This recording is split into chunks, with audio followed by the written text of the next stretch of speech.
Ayan guys, gumagawa tayo ng chicken apretada. Ayan. Lapit na maluto guys. Then ito yung ating rice.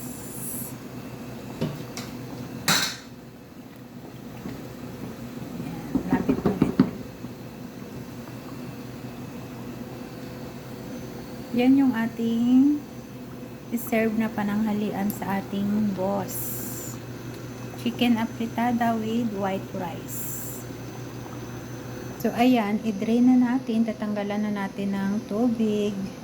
Ayan ang ating rice, natanggalan ko na siya ng tubig. So after 2 minutes or 3 minutes, luto na yung ating rice. Then itong ating apretada, pinatay ko na rin yung apoy kasi luto na rin yung chicken.